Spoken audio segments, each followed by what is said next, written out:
Jaya Radha Madhava Kunja Bihari Jaya Radha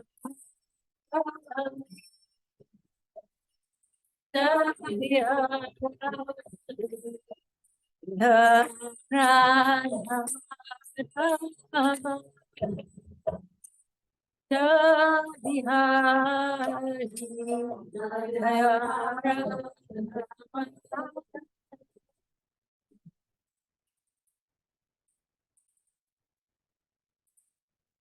Jaya Gopi Jana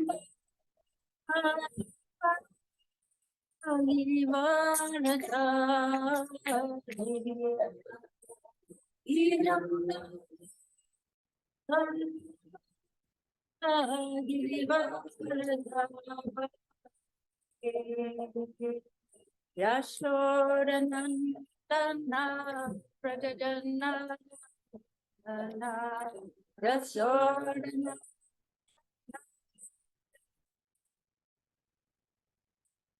Yashodanandana Prajajana Yashodanandana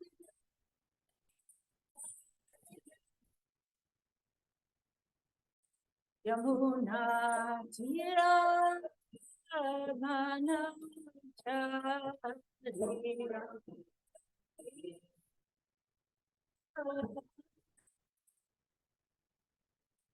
Yamuna Tira Mana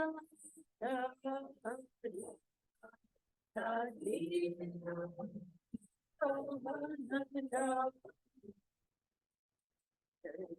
Radha Madhava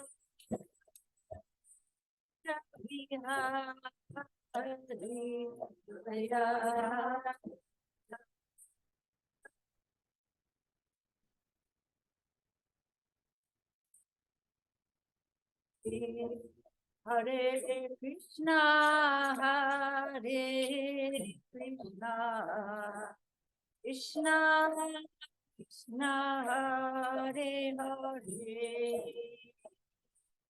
Hare Rama, Hare Rama, Rama Rama, Hare Hare. Hare Krishna, Hare Krishna, Krishna Krishna, Hare Hare, Hare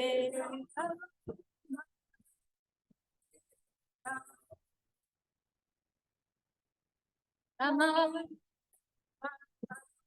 Hare Hare, Jaya Radha Gopinath Rama Hare, Jaya Radha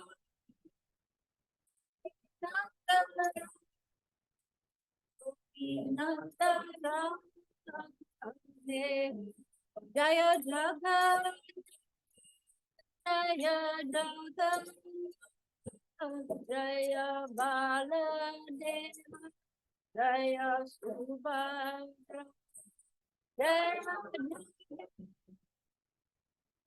Jaya Jaya Baladeva Jaya Subhadra Jaya Gora Jaya Gora Jaya Gora Jaya Gora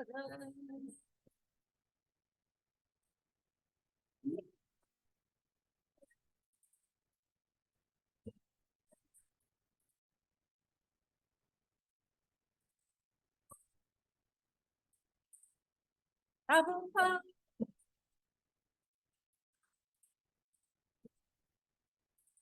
Prabhu Jai Jai Prabhupada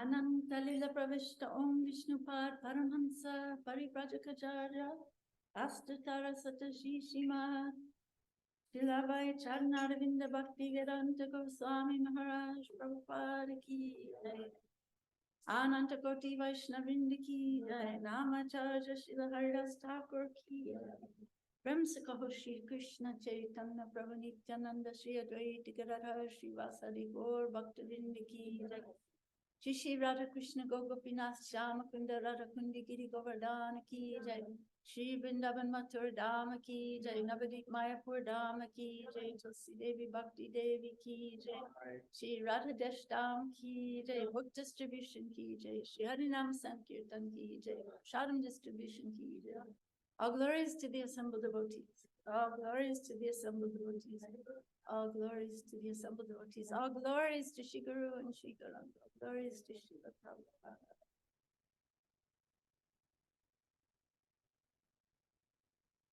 Thank you so much for allowing me to come back to Radhadesh and see this wonderful temple and community that is so stellar amongst all ISKCON communities in the world.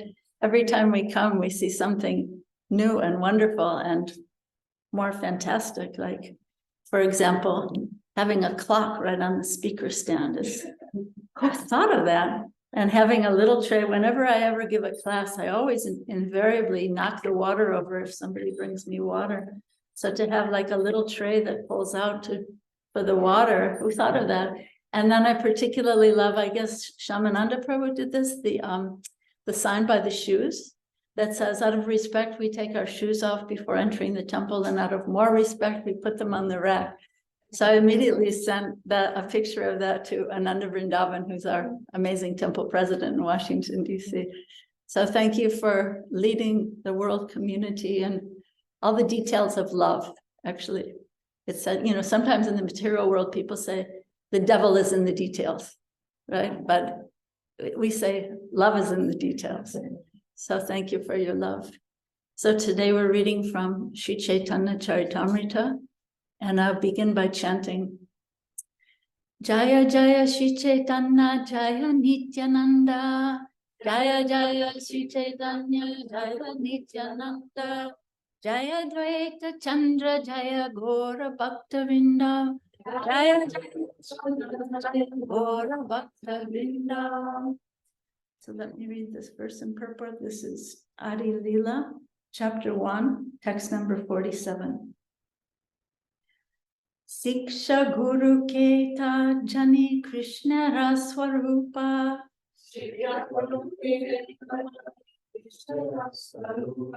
Antaryami Bhakta Shrestha E Dui Rupa.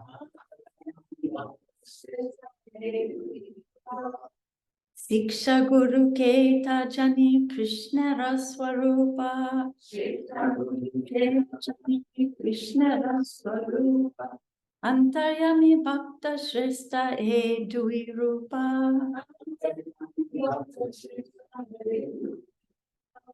Siksha Guru Keta Jani Krishna Raswarupa. Antaryami Bhakta Shrestha E Dui Rupa. Please chant. Krishna Guru Caitanya Krishna Swarupa.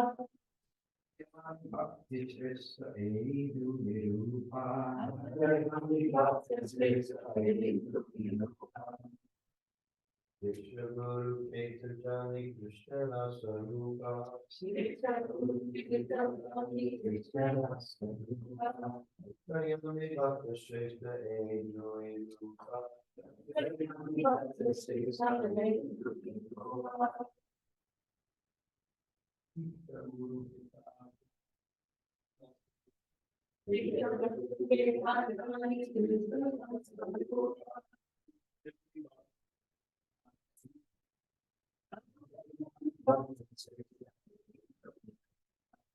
Vaishnavis.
Siksha Guru Ke, the spiritual master who instructs.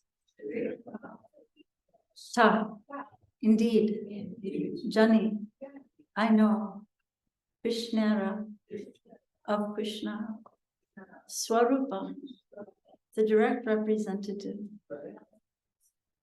Antaryami, the indwelling supersoul, Bhakta Shrestha, the best devotee, these, Dui, two, Rupa, forms. Translation. One should know the instructing spiritual master to be the personality of Krishna. Lord Krishna manifests himself as the supersoul and as the greatest devotee of the Lord. Please repeat. One should know the instructing spiritual master to be the personality of Krishna. Lord Krishna manifests himself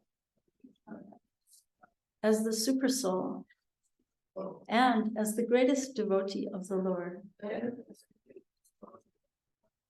Purport by His Divine Grace Srila Prabhupada. Srila Krishnadas Kaviraj Goswami states that the instructing spiritual master is a bona fide representative of Lord Krishna. Sri Krishna himself teaches us as the instructing spiritual master from within and without. From within, he teaches us as Paramatma, our constant companion. And from without, he teaches from the Bhagavad Gita as the instructing spiritual master. There are two kinds of instructing spiritual masters. One is the liberated person fully absorbed in meditation, in devotional service. And the other is he who invokes the disciple's spiritual consciousness by means of relevant instructions. Thus, the instructions in the science of devotion are differentiated in terms of the objective and subjective ways of understanding.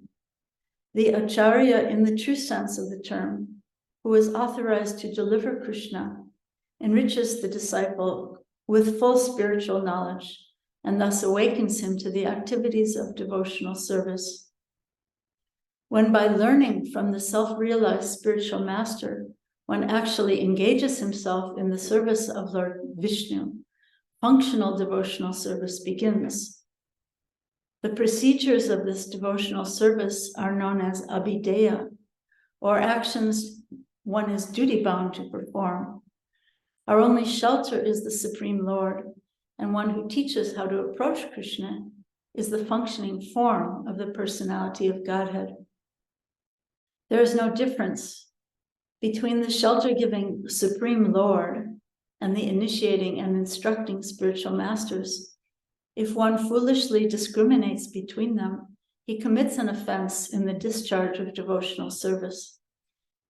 Srila Sanatana Goswami is the ideal spiritual master, for he delivers one the shelter of the lotus feet of Madan Mohan, even though one may be unable to travel on the field of Vrindavan due to forgetfulness of his relationship with the Supreme Personality of Godhead.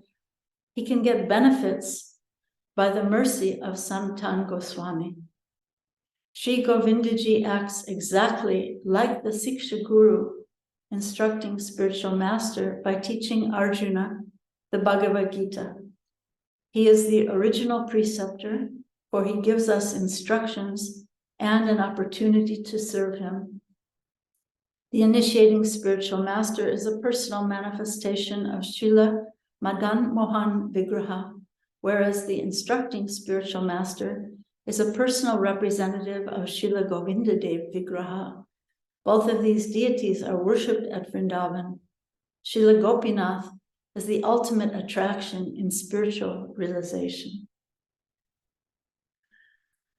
Om Bhagyana Timarandasya Gyananjana Salakaya Chaksun Milatam Yena Tasmai Shri Gurave Namaha Shri Chaitanya Manobhistam Stapitam Yena Bhutale Swayam Rupa Kadamahyam Dadati Sapadantikam Namo Vishnu Padaya Krishna Prestaya Bhutale Shrimate Bhakti Vedanta Swaminiti Namane Namaste Saraswate Deve Gauravani Pracharine Nirvishesha Sunyavadi Paschatya Deshatarine Mukam Karoti Vachalam Pankolam Gayate Girim Yat Kripastamaham Bande Shri Gurun Dinataranam Vanchakapatarubhyascha Kripasindurvaivacha Patitanam Pavanebhyo Vaishnavebhyo Namo Namaha Jai Shri Krishna Chaitanya Prabhu Nityananda Shri Advaita Gadadhar Shivasari Gaura Bhakta Hare Krishna, Krishna Krishna, Hare Hare, Hare Rama, Rama Rama, Hare Hare. Please tell me if I'm speaking too fast. Please don't be shy to interrupt me and tell me if I'm speaking too fast. Okay? Thank you very much. What I really want to speak about in this class is this idea of how the guru is plural. It's a very interesting idea because we often hear that the guru is one, but the guru is also plural. So it's a beautiful, another aspect of this inconceivable, simultaneous oneness and difference. This perfect philosophy given by Lord Chaitanya Mahaprabhu. And some of the mic a little bit closer because for the people outside. Is that better? Good. Sure. So anyone who gives spiritual instructions based on revealed scripture should be accepted as spiritual master. There's the one who first initiates someone with the Maha Mantra, that's one person. The initiating or Diksha Guru, the initiating spiritual master. And then those who give instructions for further advancement, they can be many. So this is such a beautiful thing. So those persons are called the instructing spiritual masters as Siksha Gurus. So I feel like it's such a beautiful vision when you think about it, of help coming from all sides. You know, we're just being kind of bombarded by help from every direction by Krishna, who's so eager to welcome us back to his dealings in the spiritual world. And according to Caitanya Caritamrita, according to the great author of Caitanya Caritamrita, they're both equal and identical, although they may have different dealings. So it's very inconceivable. And in the beginning of the purport, Srila Prabhupada discusses these two different kinds, the instructing or Siksha Guru as a liberated Siksha Guru, like Srila Prabhupada or like Narada Muni, someone who's deep in meditation and realization. And he uses an unusual term, he calls this objective instructions that can uplift us and help us all on the path of Krishna Bhakti. But then he gives a delineation that there are also those who are giving subjective instruction, which is interesting. So if we can go back to the objective, the great liberated spiritual masters, in a sense, they also are speaking in relevant ways according to who is hearing. Like when you think of Narada Muni, he speaks to Dhruva Maharaj in one way, and he speaks to Mrigarari the hunter in a different way, right? He tells Mrigarari the hunter, he can't tell him stop killing altogether because Mrigarari the hunter is not ready for that. So he tells him, just kill them. Why are you being so cruel, killing them halfway? Kill them completely, then they won't suffer so much. So he didn't say that to Dhruva Maharaj. He didn't say that to Prahlad. He instructed Prahlad in a different way. So Srila Prabhupada was the same way. Great liberated spiritual master speaking from deep realization, but also speaking relevantly to those who are hearing in different ways. Sometimes we hear devotees say, well, Prabhupada gives so many contradictory instructions. He tells one sannyasi, you've just taken sannyas, so now you should travel and preach. And then at the same time, he tells the other sannyasi, now you've just taken sannyas, you stay here and manage this temple. So contradictory, but speaking to the individual from such a deep place of realization. So anyone who's taken the ISKCON Disciples course knows that we learn that Srila Prabhupada is supposed to be the ultimate Siksha Guru for all devotees in ISKCON. So we take shelter of a certain initiating spiritual master, but ultimately we're taking shelter, all of us, as Srila Prabhupada as our ultimate Siksha Guru, his instructions, his books, and whatever we hear in the Krishna consciousness movement should resonate, should harmonize with what Srila Prabhupada gives in his books. Like I've been thinking quite a lot lately about how a sitar or a tambura has these sympathetic strings that vibrate on their own. They're not really being played, but they're vibrating in harmony or in sympathy with the major tune of the instrument that's being played. So I've been thinking a lot about that, how the process of bhakti is really like that. It's really about harmonizing our vibration to the dominant vibration that's being played by Krishna and his great liberated devotees. So then, what about these non-liberated Siksha Gurus that may give helpful subjective advice, instructions according to time, place, and situation? Certain teachers may personally resonate with us, help us advance and take our next steps in our own lives and understand different aspects of Krishna consciousness. And they may not be the same for everyone, right? You may resonate with someone who think, oh gosh, every time I hear that person, it just goes right to my heart. Well, that's someone who's speaking to you as a Siksha Guru, and someone else in the Krishna consciousness movement may resonate very deeply with a different person. So I see it as each of us trying to be humble monitors in the classroom of Srila Prabhupada. Srila Prabhupada is the esteemed professor who's famous all over the world, and people come to study in the university because of him. But we're like little helpers, we're like little monitors that can help others understand what he's saying, really, in some cases. I remember my main stress. Yes, please speak more slowly. Okay.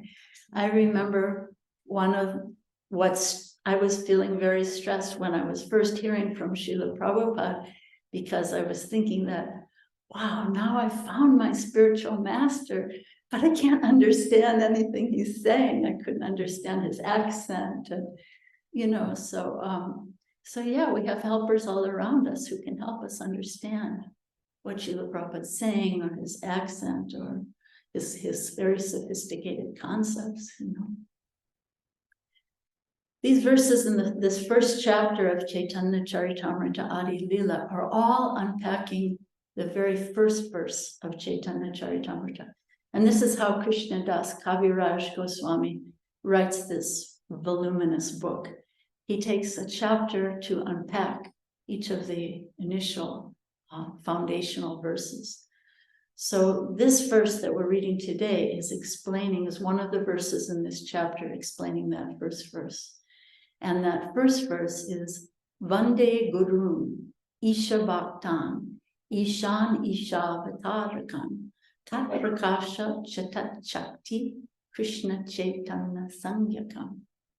So Krishnadas Kaviraj Goswami has composed this Sanskrit verse, offering respectful obeisances to 6 principles of the absolute truth. So we often hear about the Panchatattva as being the absolute truth in 5 features, right? The 5, Lord Chaitanya, Lord Nityananda, Shri Advaita, Gadadhar, Srivas. This is the absolute truth in 5 features. But what's being discussed here is the 6th feature, which is the Guru Tattva. And it's said, Vande Gurun. So that Gurun, this is really what I want to talk about in this class. That Gurun is plural. So one, but yet plural at the same time. So what does Isha, so Vande Gurun, I offer my respectful obeisances unto the gurus in plural. Then Isha Bhaktan. What's that? Anybody want to guess? Isha Bhaktan. The devotees of the Lord. So Isha means the Lord, and Bhakta is the devotees of the Lord. Like Srivas Pandit and other devotees who are the energy of the Lord and qualitatively non-different from them. Then the next part of this verse says, Ishavataram refers to acharyas like Advaita Acharya, who's an avatar of the Lord. And then Tat Prakasham, that refers to Lord Nityananda, who's a direct prakash, direct manifestation of Lord Chaitanya's Lord Nityananda. And then Tat Shakti refers to the spiritual energies, the Shaktis of Lord Chaitanya, the internal energies. Gadadhar, Damodar, Jagadananda, they're all in the category of internal energy. And when you see their pastimes in the Caitanya Caritamrita, you realize a little bit, you sometimes get a hint of their identity in Krishna Loka. Like, sometimes they have a dual role. Like some of the associates of Lord Nityananda are also cowherd boys in Krishna Lila. Some of the associates of Lord Chaitanya are gopis, like you have on your altar the beautiful Lalita and Vishaka, so they are Swarup Damodar Goswami and Ramananda Roy and Chaitanya Lila. So, but then there's this external energy, Maya, that never associates directly with the Lord, like darkness can never remain in the presence of light. So Srila Prabhupada says that in one of the previous purports in this chapter, he says that darkness being an illusory and temporary covering of light, it has no existence independent of light. And there's a very interesting purport. I was really struck when I read this in Srimad Bhagavatam, 2nd canto. Srila Prabhupada gives a very interesting example. He says the external energy of the Lord, which is one of the Lord's many energies, he has innumerable energies, but they're put into different categories, right? But Prabhupada says that external energy is not very favored, not very much liked by the Lord. And he gives this example. He says, like the mistress of a man who has many mistresses, but he's not so fond of this one. Isn't that such a funny example? Am I speaking too fast? Okay. It's such a funny example. This man has many mistresses, but he doesn't so much like this one. So Prabhupada said the external energy is kind of like that. So he doesn't associate directly with the external energy. So back to today's verse, this point of the guru being plural, not plural, but also one, but not one. That's very inconceivable. And it's said in the purport that if someone discriminates between the initiating guru and the instructing guru, one commits an offense in devotional service. This is amazing. I mean, this is not what we usually hear. Right? We think, I'm my guru and he's everything, but then the other people, not so much. So it's a very different way of thinking. So again, I think of it as available help coming from all sides, from every direction. So then to unpack the purport a little bit more, Srila Prabhupada explains in the purport these three principles of devotional service. The first one being sambandha. Can anyone say what sambandha means?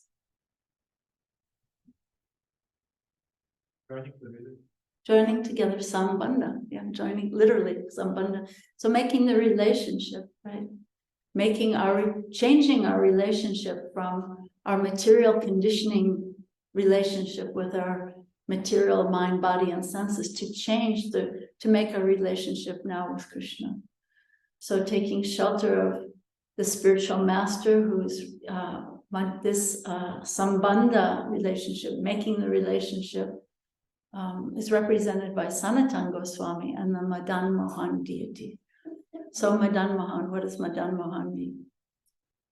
Our deity in Washington is Madan Mohan. Anyone know? Sorry, didn't hear. Yeah, he's the one who charms. He conquers Cupid. So this is our prayer when we're beginning devotional service. We're praying to Krishna, the conqueror of Cupid, the charmer of Cupid, to help us move away, to help us give up our false relationships with matter.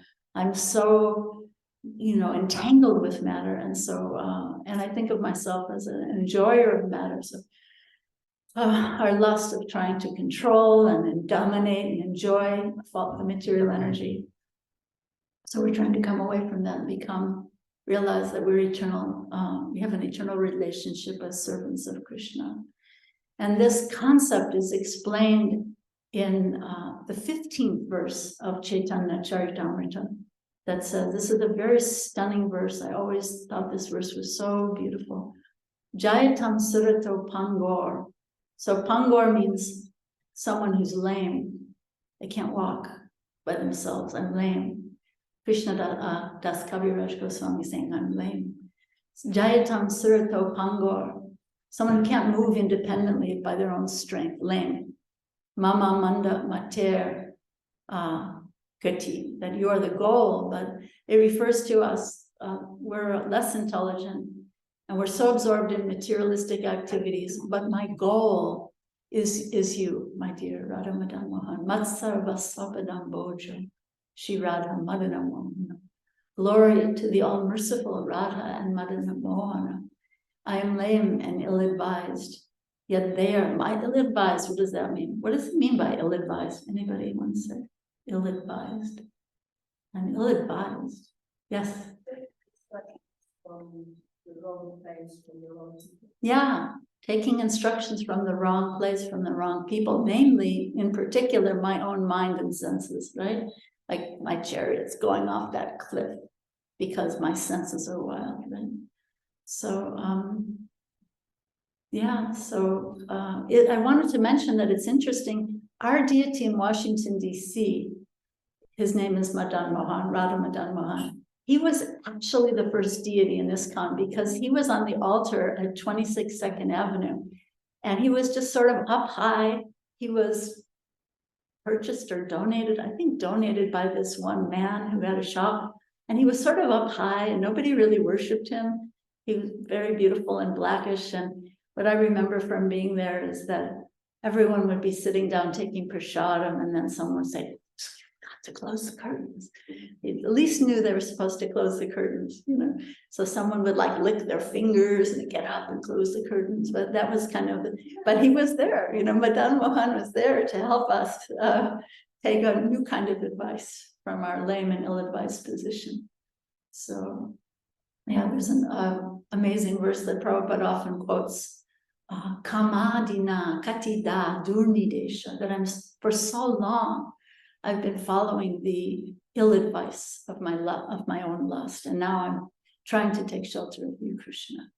I'm trying to reestablish that forgotten spiritual relationship as servants of Krishna, and those and try to learn to become enjoyed by Krishna rather than myself as the controller and enjoyer. So then, what's the next step? Maybe this is about making the relationship right, sambandha, connecting. So then what's next after we make a relationship? We have to act. Yeah, abhideya. We have to act in the relationship we don't just stay stuck. We have to, Prabhupada translates bhakti as devotional service. So it's not just static, but we have to act in the relationship. So the Abhideya Vigraha is represented by Srila Rupa Goswami and Sri Govindaji. Prabhupada says in the purport that, so beautiful, Sri Govindaji is instructing Arjuna on the battlefield of Kurukshetra. So this Abhideya Vigraha is represented by Srila Rupa Goswami and the Govindaji deity. And the verse says, Divya Drindaranya Kalpa Drumata, Shimad Ratnakara Simhasanasto, Shimad Radha Srila Govinda Devo, Presta Libi Sevyamano Smarami.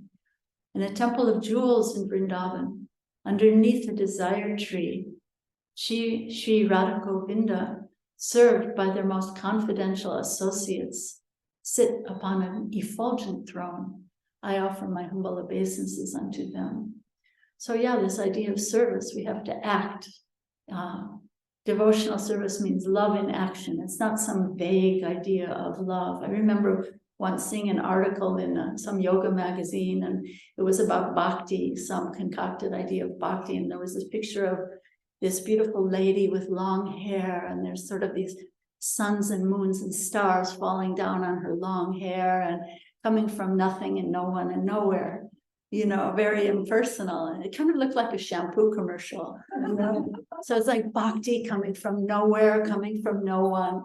But no, it's coming from Krishna. We have to make that relationship and then act in the relationship.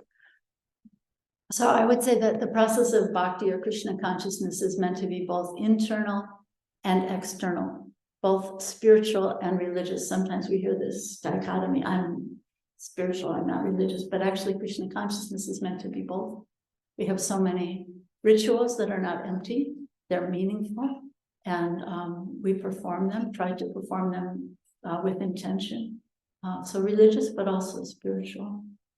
And then Srila Prabhupada mentions at the end of the purport, the prayojana. So anyone want to say what the prayojana? What's your purpose, your end? Yes. Ultimate. What's ultimate, right? So that prayojana is represented by your beautiful Lord Gopinath, Radha Gopinath, that you're all worshiping so lovingly, Radhadesh. Shiman rasa rasarambi vamsi vatatatastika karshana venusvana gopi gopinath shriyestanaha. So he's under the, you can see even today, he's under the Vamsivat tree in Vrindavan. He's under the Vamsivat tree in Vrindavan. Shri Srila Gopinath, who originated the transcendental mellow of the rasa dance, stands on the shore in Vamsivat and attracts the attention of the cowherd damsels with the sound of his celebrated flute. May they all confer upon us their benediction. So these are the 15, 16, 17 verses of Caitanya Caritamrita. So this ultimate goal of our lives, the ultimate goal of our Krishna consciousness practice is what? Going back to Godhead, someone else want to phrase it in a, what? Find a way out of here. Right. 2 right answers. Anyone else want to say another answer? To love Krishna. Prema Bhakti. To love Krishna. Yes? To keep serving Prabhupada. That's the path, right? Beautiful. And ultimately, self-realization, which is non-different from God realization, right? And then ultimately to enter into this loving rasa that Lord Gopinath is offering to us all, this relationship of love. Ultimately to enter into the circle of love with Krishna in the rasa dance, or wherever my love may flow, and whatever desires I may have for serving Krishna in different ways, as a cowherd boy, as a parent, different ways. So this relationship of loving rasa, this has to remain in our hearts as the ultimate goal. All the answers everyone gave, these are all our ultimate goals. But this idea of rasa was so interesting to me that Srila Prabhupada was speaking about rasa in his purports to the very first and second verses. I can't remember which it was, first or second verse of Srimad Bhagavatam. Srila Prabhupada is talking about rasa. That's amazing. He's talking about the highest ultimate goal in his very first purports to Srimad Bhagavatam. How important should that be for us to think, in a sense, in an ultimate way? That I'm doing this, I'm here right now, I'm struggling with my lust and my desire to control everybody and everything, but yet to keep that ultimate goal in my mind and heart. Yeah. One of the Christian scholars who studied ISKCON in the early days, Dr. Larry Shin, once wrote a book that's studying ISKCON, and it was called The Dark Lord. And he made a very wise observation. He said that this rasa dance, so Krishna's circle dance, which even when we take out our beads, it's another circle. This is the circle of Krishna and his beloved gopis that we're chanting the Maha Mantra in this circle every day. So he made this beautiful observation that the rasa dance can be a beautiful metaphor actually for building community. That he said, if we in ISKCON face out and join hands like the gopis did and invite all living beings to come into that circle, it's a beautiful metaphor for building community, the world community. And I love that observation he made. So yeah, like Prabhupada says in his introduction to the Brahma Samhita, Krishna is ever inviting the fallen conditioned souls to associate with him in pastimes of love. So yeah, the gopis, when they join hands, right? When they all join hands together in loving community, that's when Krishna appeared and agreed to dance between each and every gopi. So it's a really stunning point. And yeah, so I guess the point I'm making here is that, you know, this is for you. This is for me. This is real. This is the ultimate. And successful people, it said that successful people begin with the end in mind, right? If you're working at a job or you're doing a project or even if you're sewing an outfit for the deities, right? You have to keep a vision of what's the ultimate goal. How is the whole vision going to look all together? So keeping the ultimate goal in mind. Yeah, successful people keep the ultimate goal in mind. In the American Civil Rights Movement, they were being inspired by so many gospel hymns that they would sing. Even sometimes they would just go limp and be dragged off to jail, and there would be dogs biting at them, and they would just be singing these hymns in the most amazing, mystical way, superhuman, really, I would say. But one saying they had at that time was, keep your eyes on the prize. You got to keep your eyes on the prize. So what's the ultimate prize that we're seeking? What's the ultimate prize? You know, some of the things that were mentioned, you know, loving Krishna, relationship with Krishna, entering into one of these eternal rasas with Krishna as a parent or as a friend or as a lover. In Sri Vrindavan Dham, this is the ultimate, you know. So I wanted to say that back to this idea of the guru being plural. Srila Prabhupada in the early days of ISKCON, he was very, very protective of his little fledgling people who had just given up all of these prohibitive activities just a matter of days before. He was very protective, and we knew nothing. And if someone, Srila Prabhupada always knew that if someone would come and say something even just slightly different from what he was giving, that the whole ship could go off course, just like navigation of a ship. They're using the navigation system. If they just are 1 degree off course, the whole ship can go off course. I remember hearing that the Titanic, when it sank, before it sank, the captain actually saw the iceberg, but he wasn't able to navigate the ship back on course. So how important it is that the ship be kept on course at every moment, right? So, and sometimes the ISKCON ship would go off course, or has gone off course, sometimes did or does. And yeah, Srila Prabhupada was so protective, just like a mother hen with her baby chicks. You know, we hear of Srila Prabhupada as the father of the Krishna consciousness movement. And I often think of him as the mother of the Krishna consciousness movement, just like very mothering and protective. And his intelligence was so subtle, and his intelligence was so subtle, and at the same time, he was so merciful, and he would notice danger when his god brothers or others tried to introduce something that was inappropriate to our neophyte understanding, our ability to hear, our ability to digest. I remember once in the New York temple, this yogi came to stay in the temple, and he was sort of a very colorful character with a big beard and like dressed very properly like a yogi, saffron, and he knew Sanskrit, and he was teaching Pradyumna Sanskrit, and he would go on Harinam Sankirtan with us, and he would stand in the front like he was the leader. And, none of us really understood. But then Srila Prabhupada came and he detected that this man was trying to pose that he was our guru and that we were all his disciples. And I remember Srila Prabhupada sitting on the Vyasasana and speaking, and he was particularly speaking to Pradyumna, and he was saying, he was speaking from the Bhagavatam, he's saying, is not a serpent with a jewel on his head even more dangerous than a serpent without such a shining jewel? Can't you see? So then, this man was kicked out. But yeah, sometimes Prabhupada's god brothers would say something and Prabhupada would have to redirect the ship.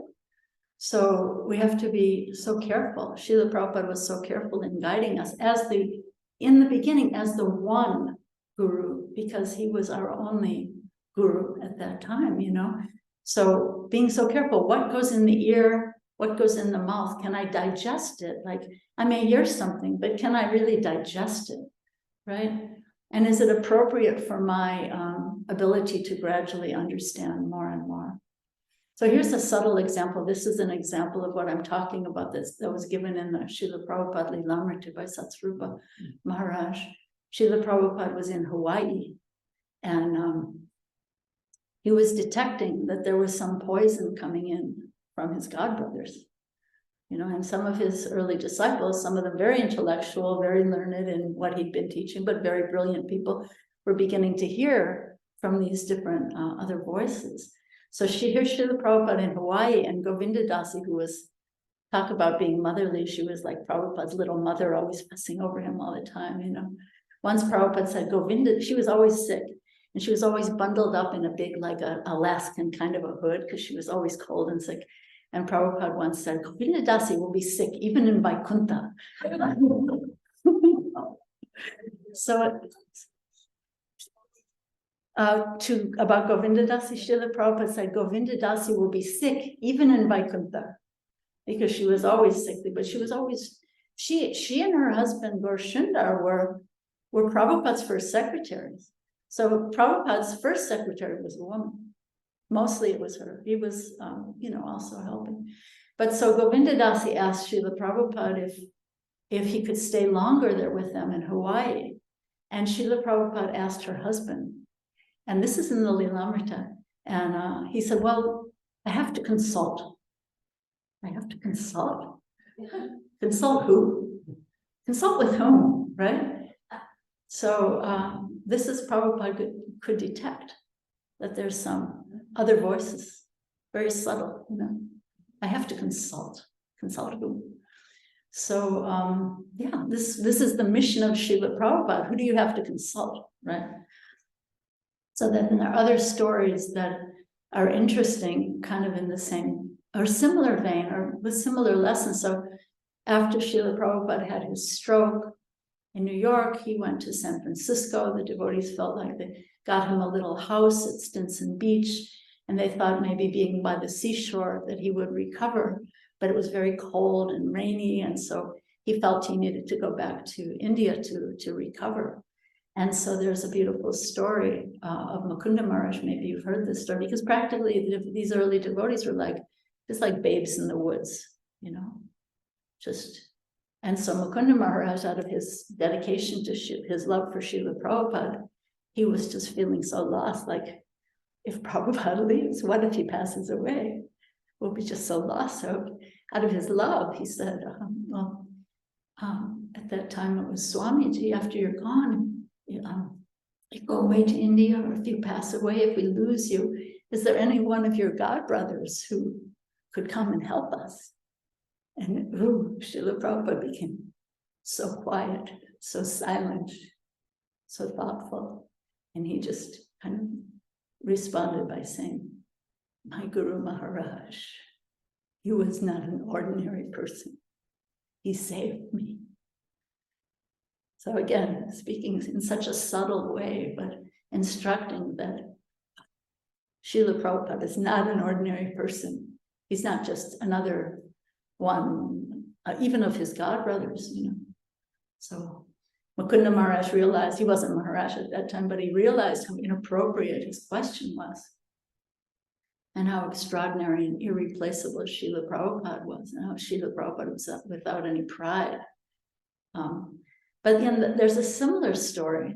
So this story was in Seattle. Srila Prabhupada, the point of this story was that Srila Prabhupada was never posing as more, or as, he was always considering himself just one of us, you know, in a very, so this is a slightly different point that's being made. So this story is in Seattle.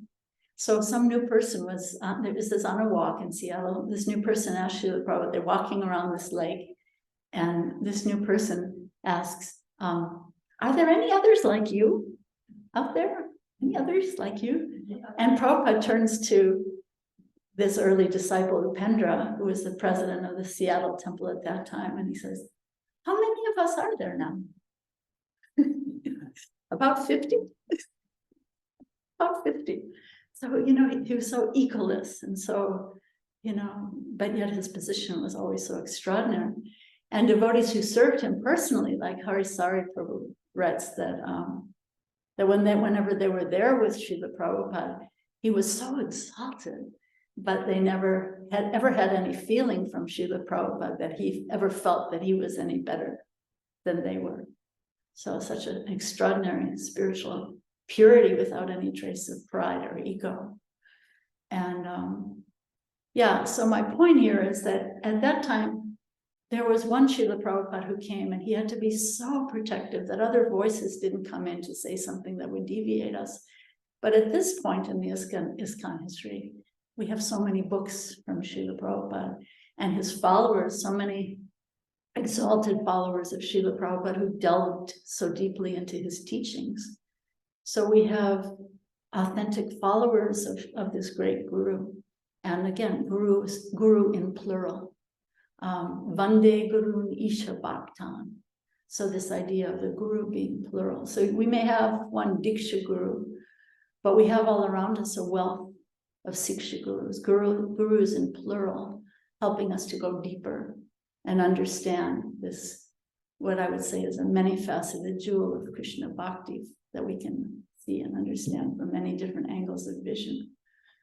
So we can also hear and share both vertically, like teaching someone who's new or hearing from someone who's more senior to us, but also horizontally, sharing with our peers, sharing with everyone. So it's explained that if we want to be balanced people in Krishna consciousness, we have to associate with devotees in 3 different ways. Yeah. Anybody want to say what the 3 are? Anybody know what the 3 ways are? No, it's a different point. Yeah, associating with peers. Better not to lean on the Vyasa. But yeah, association of peers, people who are, you know, peers that we can share with, and then hearing from someone who may be more senior, and then also sharing, taking the opportunity to share with someone who's newer on the path. And in that way, we also join into this plurality of guruship, right? Srila Bhakti Siddhanta Saraswati Thakur said that a real guru does not make disciples, but a real guru makes other gurus. Isn't that a beautiful point? So you maybe you've been here 1 week or 1 month, but if you can help someone who's newer on the path, newer than you, then you're also acting in this plurality of guru by helping someone new. There's a beautiful story of Srila Prabhupada. It was a Vyasa Puja day, And devotees were coming up, disciples were coming up, offering so many beautiful words and so many beautiful offerings, sometimes a little bombastic, sometimes a little over the top, but still sincere from their hearts, right? And so someone who was sitting right at the foot of Srila Prabhupada's Vyasasana was hearing Srila Prabhupada say under his breath, as he was hearing these different offerings, Prabhupada was saying, "You become. Now you become." So whatever they were saying to him, he was just like boomeranging it back. Whatever you're saying to me, you become that. So profound, so beautiful. So it's like this system of daily hearing Srimad Bhagavatam classes, Nityam Bhagavata Sevaya, hearing different speakers, hearing their different realizations from different perspectives, different points of view. But again, we learn in the Disciples Course, Srila Prabhupada is the ultimate Siksha Guru for all devotees of ISKCON. So this idea of these great liberated Siksha Gurus, like Srila Prabhupada, like Narada Muni, who's in every story, giving these objective instructions, but also relevant to us. Like Srila Prabhupada came and taught in relevant ways. And then who are not so liberated may also give helpful subjective instructions according to time, place, and situation. And some teachers may resonate with us, help us advance, understand different aspects of Krishna consciousness. And I think of it as like a subjective local mentor, like a family doctor. You know, like if you have a village, maybe old villages here in Belgium, there's a family doctor, right? Who knows the family and knows the symptoms and knows the history of the family. Oh, the grandfather suffered from gout. So of course, you may have some, so that kind of thing. So a local subjective helper who can take your pulse and understand you in context and like a family doctor. So again, this point of how we're all monitors in the classroom of Srila Prabhupada, helping others to imbibe this essence of what he was giving. And living in community is not easy, but trying to give and accept help from all sides. There's a beautiful example that's given in I believe it's a Carmelite tradition, that they say that living in community is like being a river rocks being tossed in the river. So if you can think of a river, the rocks that are up on the bank, they may still be pretty rough and sharp and can really poke you. But the ones that are being tossed in the river, they're getting smooth and shiny. So some way to think about it when we have difficulties living in community. There may be so many voices that may be discordant. Like maybe I'm really feeling like I'm trying to harmonize my voice with that dominant vibration. There may be so many discordant voices, but think in terms of being tossed and smoothed out and becoming shiny like the rocks in the river. There's this poet, Robert Burns, who was, I think he was from the Scottish poet from, I think the 17th century, Robert Burns. And he wrote a poem, and it was really a prayer asking God to give me the gift to see myself as others see me. And it was written in kind of archaic English, but it was something like, the gift he give me to see myself as others see me. So such a beautiful meditation. And I looked up the backstory of this poem, this prayer. He was sitting in church. This is such a funny story. He was sitting in church and he was sitting behind this lady, very proper lady, with a big bonnet on her head. And he's watching. And you know this story? You're smiling, no? But anyway, there was a little louse, the singular of lice, a little bug crawling around on her bonnet. And he's sitting in church listening to the sermon, but he's noticing this little louse crawling around on her bonnet. And because he was a poet and so introspective, he starts thinking, oh, this proper lady has no idea that there's a, maybe she's thinking, oh, all the other ladies in the church are maybe envious of me with my beautiful, expensive bonnet. But she has no idea that maybe they're laughing at her because there's this little gross louse crawling around on her bonnet. And so, so he had this idea, this vision of please help me see myself as others see me. So I may be thinking I'm so great. I know so much. I can tell everyone what to do. I'm a big controller around here. But maybe someone else may be laughing. Oh, you're so puffed up, but it's such an interesting idea. So yeah, it's hard to live in community, and I would say isolation is death. One devotee was recently talking about how ISKCON is so difficult. You can't live with it and you can't live without it. It's really hard, But so when we think about these three levels of existing in the institution, and going back to this idea of Krishna consciousness is both internal and external. It's not only external, but the idea of going deeper, that fish who swim on the shallow part of the water, they get snatched by that hawk of time, that hawk of destiny, that hawk of death that just swoops down and just catch those little fish that are on the surface. So the idea of going deeper, going to the essence, trying to go to the essence. And yeah, sometimes we hear in ISKCON, work now, samadhi later. Well, hey, that doesn't really work in the long term. It may work for a little while, but it doesn't really work in the long term. So there are different layers of the institution. Like there's the institution that organizes the preaching, and we have temple presidents and so on, secretaries and so many leaders trying to organize things.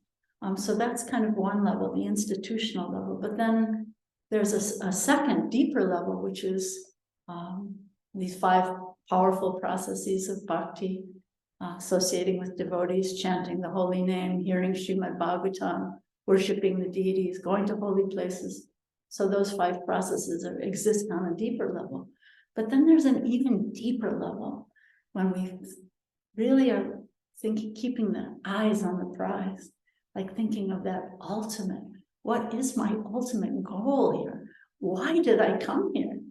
Why am I tolerating the discordant vibrations? Why am I tolerating getting tossed in this river of ISKCON?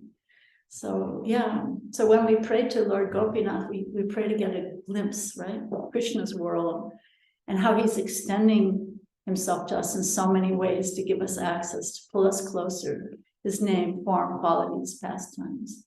And, our difficulties, our humiliations, our fall downs are not happening on that deepest level. So it's important to not reduce Krishna consciousness to only that surface level. Rupa Goswami talks about becoming a deep sea aquatic in the ocean of this bhakti process. Yeah, so to pray, to come to appreciate and to hear with an open heart and come to really hear about these loving emotions of Lord Chaitanya that we heard today in the Sikshastra prayer. And then, as we get tossed and tumbled in this river of community, we remember that we need balance. We also need our private time. We need our space. We need to nourish ourselves in all the ways that we're being advised. So to not go overboard in one direction or another. Every one of us has different needs, and we have to help ourselves and help sustain ourselves in different ways. One American president, I was sharing this with Nikunja yesterday, I guess. One American president, Teddy Roosevelt, said, "Comparison is the thief of joy." So in community, we tend to think, oh, she does so much more service, and she has so much more beautiful saris, and he's so much more learned in the Shastras, and I'm nothing, and I'm really stupid. And, all that kind of comparing ourselves, it's so counterproductive. But rather to appreciate, and and when we see someone, if we're feeling competitive with someone, or maybe we're feeling a little envious of someone, we can stop and take a pause and pray for that person. And then what happens is that person gets the blessings of the prayer, and we also get the blessings of that person. There's like a double blessing when we stop and do that, and revert or flip that envy or that competitiveness to be beneficial to everyone. So so find one or two close mentors. It may just be one person, you know, a few close peer relationships, and then reach out and help others. You know, sometimes you may be ecstatically walking into the temple for Janmashtami or some big festival, but you see somebody sitting in the corner looking very depressed. You know, maybe stop for a second and see what's troubling this person. So you can help so much. So it's association of three types. Saint Teresa of Avila, she would always have a spiritual director. Even though she was such a great saint, she would always have a spiritual director. And sometimes she would kick them out. Sometimes she would, you know, if they didn't understand her, she would just out and get another, but she always got another one. So this reminds me that in the final days, Srila Prabhupada, when he was in his last days, he instructed the devotees who were caring for him that some Kaviraj must be there. At all times, we have to have some Ayurvedic Kaviraj here to guide us and instruct us, you know. And so, but then Prabhupada, like Saint Teresa, he would just kick them out. If he found them to be useless, he would just kick them out, you know. What he said, so he was saying some Kaviraj, some doctor must be there. He said, just like some husband must be there. This is what he said, some husband must be there. So he was causing so much anxiety to his caretakers, and they didn't know what to do. And he would kick out one of these doctors he found to be useless. And so there's this one beautiful exchange with Tamal Krishna Maharaj, who was so devoted to Srila Prabhupada at that time more than ever. And he was saying, Prabhupada, you said some husband must be there. And if you keep kicking out these doctors, what are we going to do? What's our position? And Prabhupada could barely speak. And just under his breath, you can hear this on a recording, under his breath, Prabhupada goes, what will be our position if you keep kicking out? Some husband must be there, but you keep kicking them out. What will be our position? So Prabhupada, under his breath, he goes, widow? In other words, he was saying some husband has to be there, right? So what will be our position if you keep kicking them out? And Prabhupada goes, widow? So funny. So yeah, widow, hilarious. You get it? Yes. Yeah. So I just want to share one more story before I close. So this idea of being in anxiety. So one lady, disciple of Srila Prabhupada, asked Prabhupada, how can we become free from anxiety? And Prabhupada, being so tuned into the mentality of each and every one of us, he answered in such an interesting way. He said, anxiety must be there. Otherwise, we become Jambi. What's a Jambi? He was saying with his Bengali accent, zombie. So he's saying, if we don't have some anxiety, we become zombies, like dead people walking around. So he said, and here's the point that's so beautiful. He said, we must be in anxiety for Krishna, otherwise we will be in anxiety for Maya. So take up some anxiety, take up the mission of Srila Prabhupada, and take up some of his headaches, take up some of his anxieties, do something, act in devotional service. So thank you all so much. And what was important for you here? Any takeaway? Questions? This idea of guru is one, right? Yeah, guru is plural. Mentioning Srila Prabhupada kicking out the husbands. But in England, apparently Prabhupada said to the devotees there, Ramakrishna Maharaj, and the devotees who were there with him, and he was saying that you are the perfect association to take me back to God. Wow. Yes. So Srila Prabhupada was saying in England, toward the end, he was saying that his caretakers were the perfect association for taking him back to Godhead. Isn't that beautiful? So humble, so humble. And so that's toward the end. Toward the beginning, he wrote a letter to Malati and Yamuna and Janaki that you are all like my mothers. I lost my mother when I was very young. So you are all like my mothers. So what do we learn from that? So much appreciation, so much gratitude. So when we can come to that place of appreciative gratitude, I really believe that that's kind of the crossover point between material and spiritual, when we can appreciate and then give back. Because when we appreciate and feel gratitude, then we become inspired. What can I do? What can I do to help? How can I help? What else? Any other? Yes. Thinking, mentioned in the book that the guru is many, but at the same time he's one. Yeah. So what about power? And also that if we make the distinction, then we can raise our hands. So, but what about our capacity to recognize the two? Yeah. Because he's one. So we may say, oh, well, there's Yeah. That's varieties, but actually there That's a beautiful question. It's a very introspective question. So we have to pray about that. If we're not initiated yet, or if we are initiated, where are those resonant voices that inspire me? Someone else may be inspired by somebody else, I remember somebody said to me, wow, the only stories I ever heard about Prabhupada was Prabhupada smashing people. They never heard anybody telling any stories about Prabhupada being merciful or kind or compassionate. So different people speak in different ways, and different people resonate with Srila Prabhupada's message in different ways. Once Srila Prabhupada was criticizing Gandhi, and he said, I can say these things, you cannot. But so often we imitate Srila Prabhupada. We think, oh, Prabhupada was so fired up, I'm going to be fired up and blast everybody out of the water, because I'm so fired up. So that was one of the big mistakes of the early years of our movement. We were just imitating, but children imitate, like a baby.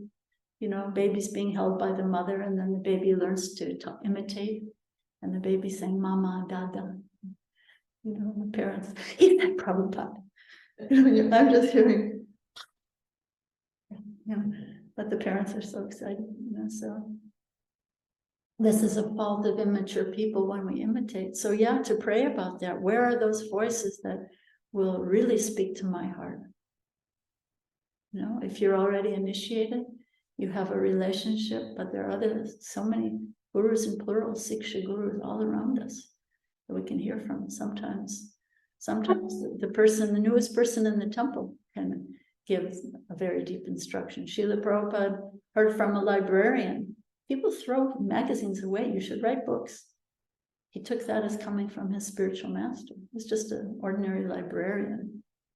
But so if we keep our eyes and ears open and keep our eyes on the prize, we can hear deep and relevant instructions and find Siksha gurus everywhere. Sometimes in the most unexpected places. Is that helpful? Yeah. It also occurred to me that about this guru with the Jew, the disciple with the Jew. Yeah. So what if, so in that case, it's somebody who came from outside, that was there, and he's stopped it actually. Mm-hmm. But what if maybe someone from inside, someone from within? So therefore, yeah, great question. Another great question. So it behooves us as followers of Srila Prabhupada, all of us, to really study his teachings, to really study his books, to be able to have that discretion, discernment. We don't hear that word so much in Krishna consciousness, but in the Catholic traditions, they talk a lot about discernment. So we have to really pray, we have to study and learn with discernment how to discriminate between the voices that are authentic and someone who's maybe going a little bit veering off course. Like I was talking about the ship, just that 1 degree of navigation, the Titanic can hit a big iceberg and sink. That's that old folk song. They built a ship Titanic to sail the ocean blue. They thought they had a ship that the water could never go through, but the Lord's almighty hand knew that ship would never land. Forget the rest. But some kind of American folk song. But what else? Any other points or questions, or what was important for you? What's the takeaway? Yes. You mentioned that feeling individuals and it's great. And so I'm just wondering, one-time prayer, or how can we pray for them? Yeah. Yes, so if we feel envious or competitive, I said, we can stop, take a pause, and pray for that person. So she's asking, how would we pray for that person? So I think pray for that person to be blessed. And what I find to be so profound about that idea is if I feel competitiveness or envy of someone, and I pray for that person to be blessed, in whatever way, like maybe that person is a great book distributor, or maybe a beautiful painter, or a wonderful cook in the kitchen, or a beautiful dancer. If I'm thinking, oh, I wish I could dance like that, I'm so fat, wish I could, whatever, or maybe making yantras, making beautiful copper yantras. I can't do that. I wish, whatever it is, but to stop and pray, to be blessed. May that person be blessed and more empowered to do that wonderful thing. And then what happens is that then there's a double blessing. That person becomes blessed. I also become blessed because I've generously offered my prayer for that person. It's a beautiful thing. Yeah. What else? Yes. Well, you heard in the early days of this month that Prabhupada said some of my disciples must have been Indians worshiping in the previous life that they're kind of ready in the consciousness. Now, did you think of yourself as a person who maybe was previously an Indian practitioner? No. I mean, it doesn't necessarily mean Indian either. It could be someone practicing anywhere, like, some Gopi. Yeah. I remember hearing Satchidananda Swami tell a story about he was in the temple room and there were some guests visiting their first time there, new guests, parents, and they had a little child. And then he's talking to the parents, and then the little child somehow wandered into the temple room, sat down on the speaker's asana, and started perfectly playing kartals. And they were all just amazed, This child must have played kartals in the past, like Mozart, right? Obviously, Mozart was playing piano in a previous life, so Prabhupada also said that to John Lennon, that he was a musician many, many lives. But for me, I always felt that Srila Prabhupada created my punya, whatever good karma. Srila Prabhupada once said that, I have created your good karma, so. What else? Anything else before we close? Any other? Thank you very much for the meeting. I have a question, but this is not a trick question. Hopefully. Oh gosh, when I took Bhakti Shastri from you guys, you had so many trick questions, and I would complain. I was probably the most complaining student they ever had. Sorry, you promise it's not a trick question. Yeah, you hear it about Guru Prabhupada, and we are knowing that 3 levels of devotion in general.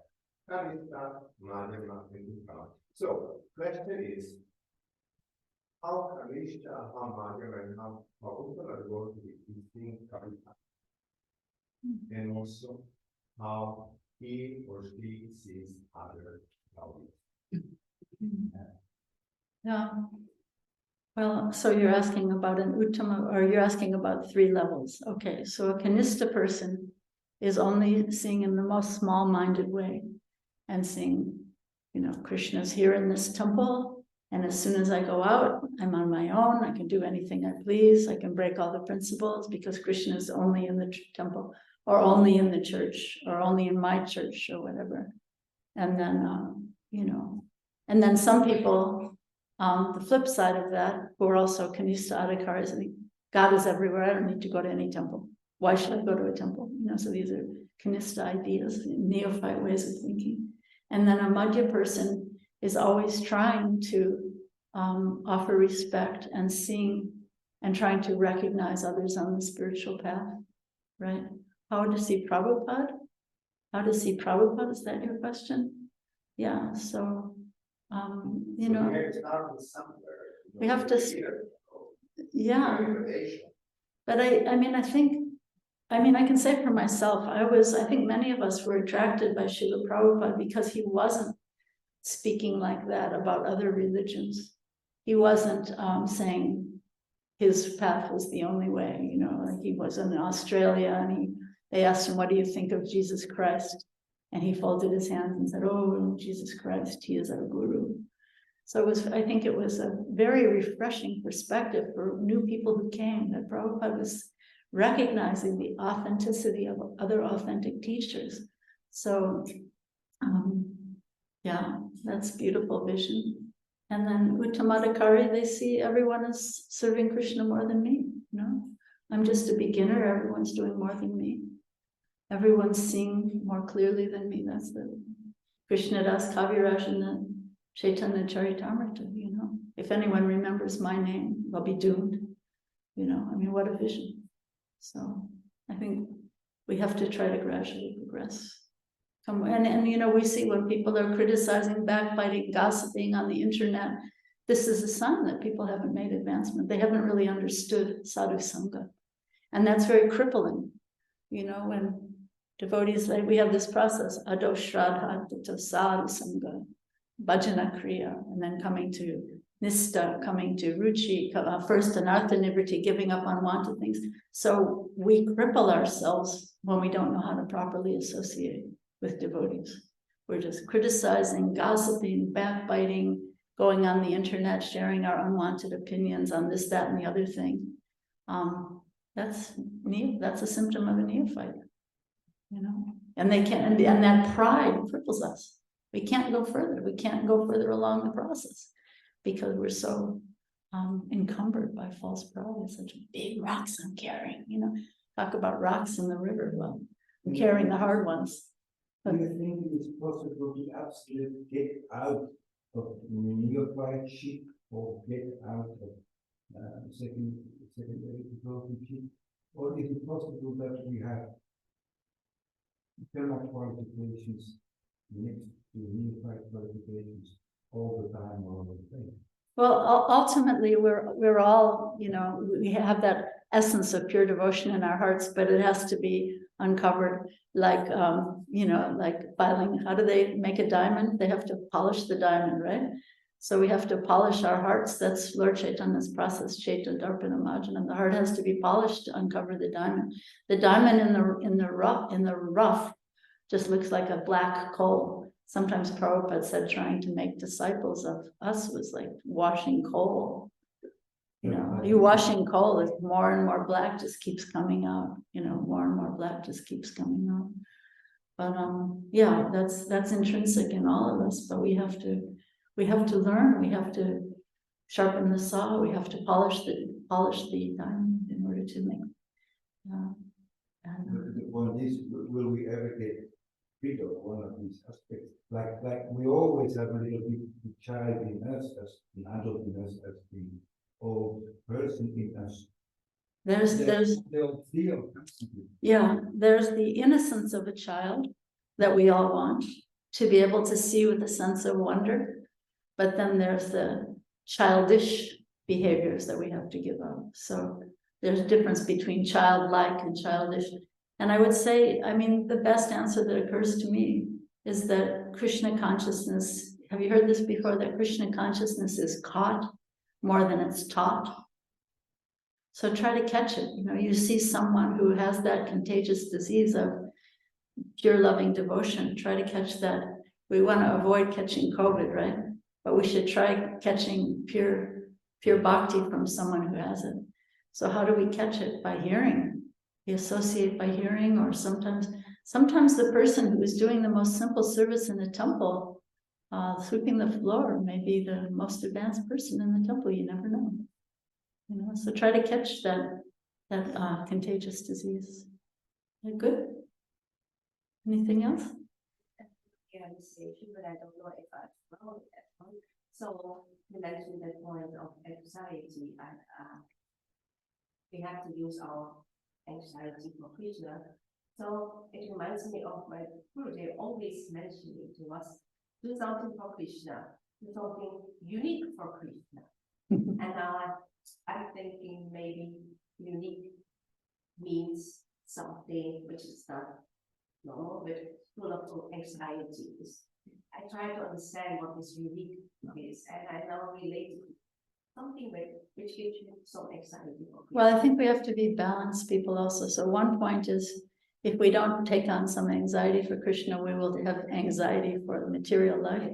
But another point is we have to be balanced also. We have to, see what is my capacity, and again, not compare, because what maybe someone else's capacity may be very different from mine. So we're always comparing ourselves.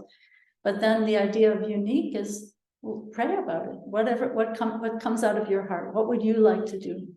Do you know how to sew?